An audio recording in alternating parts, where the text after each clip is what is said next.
My name is Molly Johnson, and this is my video for Lab 5, the Magnet in a Tube Lab. Purpose. So the purpose of this lab was to see Faraday and Lenz's law in action. In order to do so, I dropped a magnet through an aluminum foil tube and used my phone to record how long it took for the magnet to fall completely through the tube. The second half of this lab was to use GlowScript to model the magnet in an aluminum foil tube and to visualize the magnetic fields and induced current direction. We are also to graph the velocity versus time using GlowScript.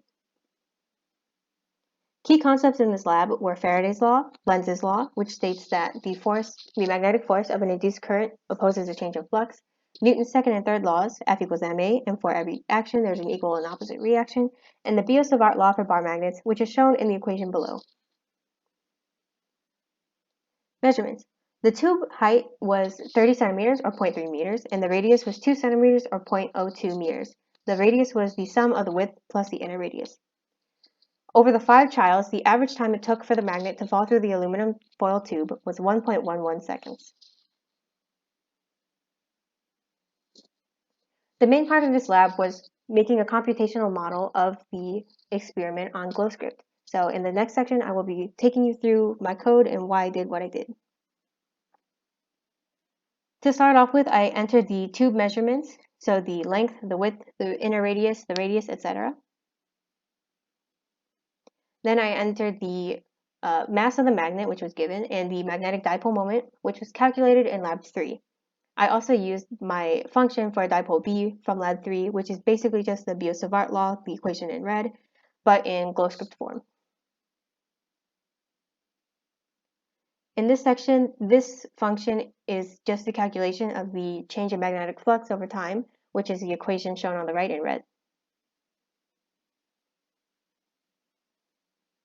In this portion of the lab, I calculated the force of gravity, which of course is just F of g is equal to mass times gravity. So this was in the negative y direction. And then I also calculated the current in the ring, which is I is equal to the negative value of the change in flux over time divided by resistance.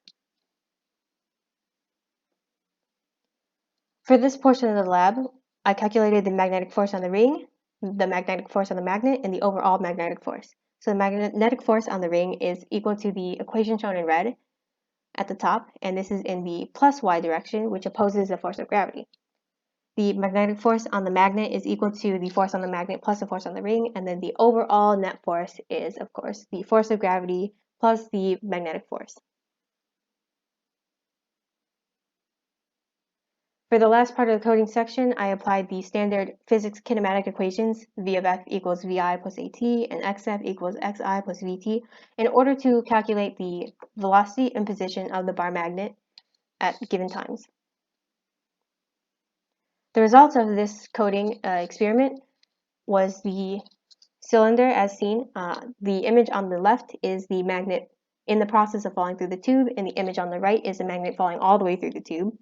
So looking at the image on the left, you can see a red and a blue circle. The red circle is the clockwise induced current, and the blue circle is the counterclockwise induced current. And this can be proven by using Lenz's law plus the right-hand rule.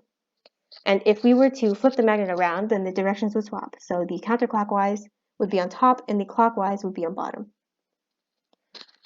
How does the real-world system compare to the computational system? Well, my real-world calculated time for the magnet to fall through the tube was 1.11 seconds, while the computer calculated 1.251 seconds.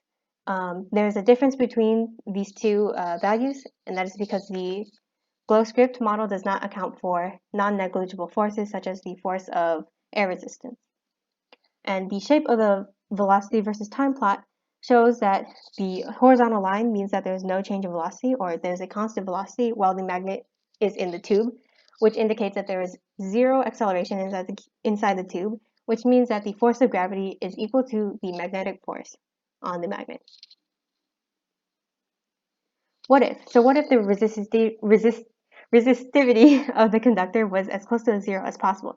Well, less resistance would mean that the current would increase, so the magnetic force would then increase and the magnet would fall slower.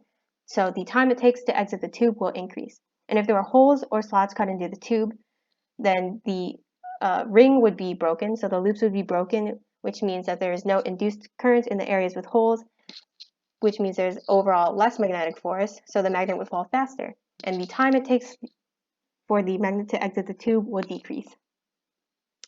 That's the end of my lab. Thank you for watching.